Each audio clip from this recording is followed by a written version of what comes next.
My son called me on a Wednesday afternoon in early November, which should have been my first sign that something was off. He never calls on weekdays. He texts, sometimes, a quick message to confirm a plan we'd already made, or to ask if I needed anything picked up from the store. But a call in the middle of a Wednesday, that was unusual. I answered on the second ring. "Hey, Dad." His voice had that particular careful quality to it, the one I'd learned to recognize over 63 years of living. It meant he was about to say something he'd rehearsed. I sat down at the kitchen table. I don't know why, exactly.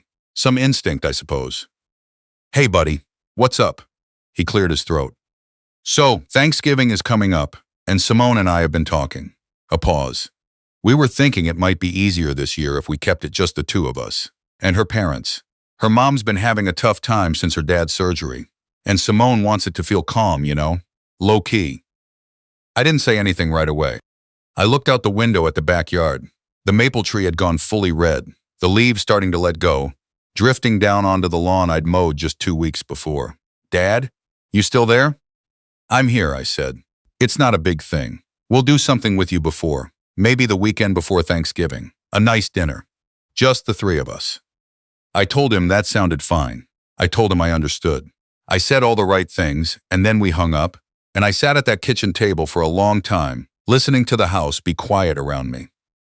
I want to be honest about what I felt in that moment, because I think the honest version matters more than the polished one. What I felt was embarrassed, not hurt, or not only hurt, embarrassed. Like a man who'd shown up to a party he hadn't actually been invited to, and only just now realized it. I thought about all the Thanksgivings before. The big table, the extra chairs dragged in from the garage, the smell of roasting turkey that would fill the whole house by noon.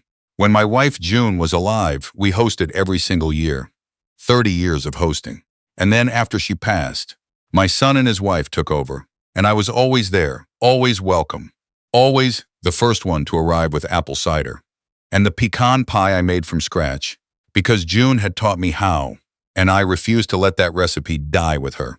I wondered, sitting there at the table, whether I had done something wrong. Whether I'd said something to Simone that landed badly, or crowded them somehow, or overstayed my welcome one too many times. I went back through the past year in my head, turning each memory over like a stone, looking for what might be underneath. I couldn't find anything. But that almost made it worse. The following Sunday I drove over to their place in the afternoon, because my son had texted to say the furnace was making a sound, and could I take a look? I'm a retired mechanical engineer. Spent 34 years with the city of Hamilton before I hung it up. And in our family, that has always meant I'm the one who gets called when something in the house stops working the way it should. I don't mind. I genuinely don't mind. There's a satisfaction in fixing things, in understanding why something broke and putting it right. I was in the basement working on the furnace when I heard Simone upstairs talking on the phone. I wasn't eavesdropping. The basement of their house has poor insulation, and voices carry straight through the floor. But I heard her say, clear as anything, "It's just easier without him there. He takes up a lot of space. You know how he is." I picked up my wrench. I tightened the fitting I'd been examining. I stayed down there for another 20 minutes, then came up. Told my son the igniter was going, and he'd need a replacement part. Left the part number written on the notepad by the fridge, said goodbye to both of them, and drove home. I didn't say a word about what I'd heard. I'm still not entirely sure why. Pride, maybe. Or maybe I just didn't know what words would have been the right ones. Here's what I know about myself at 63. I am not a man who knows how to ask for things. I grew up in a house in Burlington, Ontario, with a father who showed love by showing up, by doing, by fixing and building and being present. We didn't talk about feelings much. We didn't have the vocabulary for it. I spent most of my adult life being the person other people leaned on, and somewhere in that process, I forgot how to lean. Or maybe I never learned. After June died 4 years ago, I made myself a promise that I would not become a burden. I would not be the father who guilted his son into visits, who called too often, who made his loneliness someone else's problem. I thought I'd done a decent job of that. Apparently, I took up a lot of space. I spent the 2 weeks before Thanksgiving doing what I always do when I don't know what else to do with myself. I kept busy. I volunteer twice a week at the food bank on Barton Street. Have done for the past 2 years, since my neighbor Gord convinced me to come along one Saturday morning, and I just never stopped going. I go on Tuesdays and Thursdays, usually. But in the weeks around Thanksgiving, they ask for extra help because the demand goes up, and a lot of the regular volunteers are busy with their own families. So I started going every day, Monday through Friday, sometimes Saturday. Not because I was running away from anything, or maybe a little because of that, but also because there was genuine work to do, and I am someone who needs to be useful. The food bank runs out of a converted warehouse space, and in October and November the team is small, a core group of about 15 regulars, plus whoever shows up for their first or second or third time. I'd gotten to know most of them over 2 years. There's a woman named Beverly who's been volunteering there since before I was born, practically. She's 79 and she sorts donations faster than anyone else in the building. There's a younger guy, can't be more than 30, who drives the pickup truck for collection runs and always has a podcast recommendation that I never end up listening to, but appreciate being offered. There's a teenager named, well, I never caught his name. He just showed up one day with his school's community service hours requirement and ended up staying 3 weeks past the deadline because he said he liked the work. We sorted. We packed. We unloaded. We organized the shelves with a precision that would have impressed the logistics team I'd worked with at the city. There's something meditative about it, the repetition, the physical movement, the simple clarity of a task that needs doing. The weekend before Thanksgiving, my son took me out for dinner at a steakhouse on King Street. He was warm and attentive, asked about my knee, asked about the car, asked whether I'd gotten the windows weather stripped before winter. I answered all of it. We had a good meal. I told him I was proud of the man he'd become, which is true and always has been. He drove me home and hugged me in the driveway. And then Thanksgiving weekend arrived and I was alone. I don't mean that as a dramatic statement. I just mean that it was a fact. On Thanksgiving Monday, I woke up at 7:30 the way I always do, made my coffee, stood at the kitchen window, and watched the maple tree drop more leaves. The neighbors across the street were loading a car to go somewhere. The street was quiet. I had, the previous week, volunteered to work a long shift at the food bank on Thanksgiving Monday.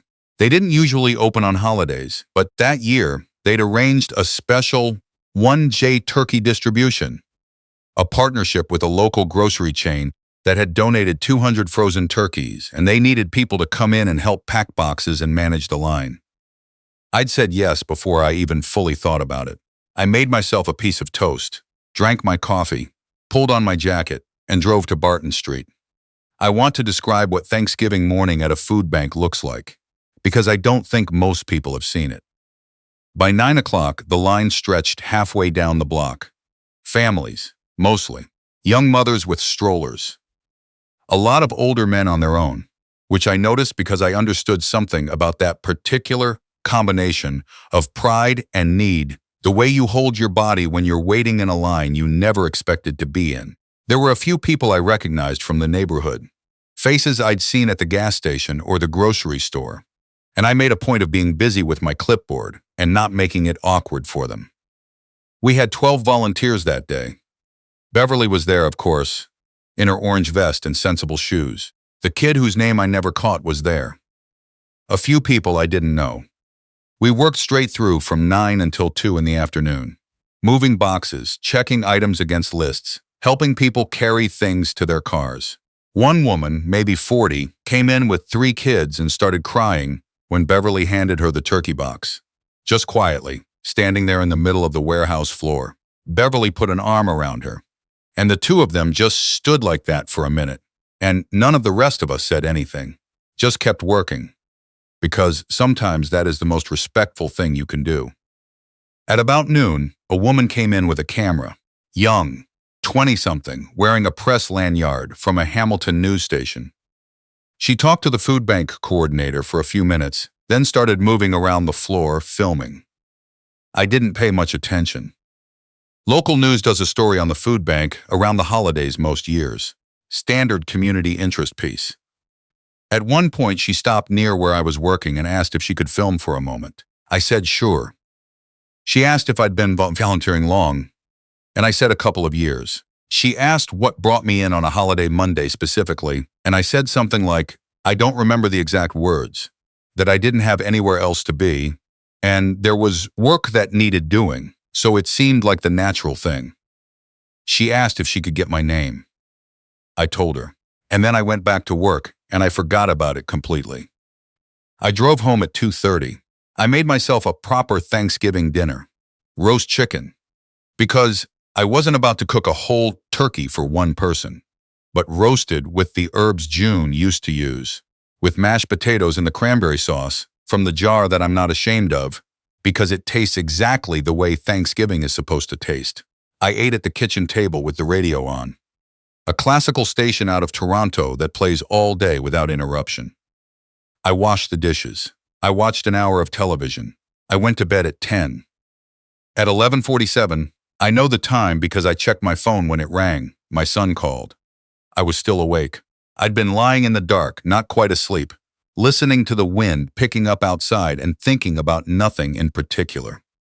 The particular blankness you get sometimes when you've been busy and useful all day, and you finally stop moving and your mind goes quiet. I answered. Dad. His voice was strange. Not the careful, rehearsed voice from November. Something more urgent than that. Something cracked open. Dad, is everything okay? I'm fine, I said. I'm in bed. What's wrong? Simone just sent me a video. A pause. You're on the news. I sat up. What? The local news. The CTV story about the Barton Street Food Bank. They used your quote. They used your name. And then Simone looked you up on their website, and there's a whole piece about the volunteers. And, Dad, you went to the food bank today? On Thanksgiving? I told you I volunteer there, I know, but today? His voice broke a little on the last word, and I recognized that sound. I'd heard it at his mother's funeral. Dad, I didn't know you'd be there alone on Thanksgiving. I didn't say what I was thinking, which was that he'd known perfectly well I'd be alone. I said, I wasn't alone. I was with Beverly and 15 other people, and about 200 families who needed a hand. There was a long silence. Dad, I'm sorry. His voice was very quiet. I think we handled this badly. I think I handled it badly. I lay back against the pillow. Outside, the wind moved through the maple tree, the last of the leaves letting go. You don't have to apologize, I said, which was both true and not the whole truth. I do. He paused. Simone's here. She wants to talk to you. I waited. I heard the phone change hands. Allan. That was Simone. She said my name differently than she usually did, softer, without the slight edge I'd heard in it for the past couple of years, though I'd never let myself examine that too closely. I saw the video, and I heard what you said about not having anywhere to be. Simone, it's all right. It's not, though.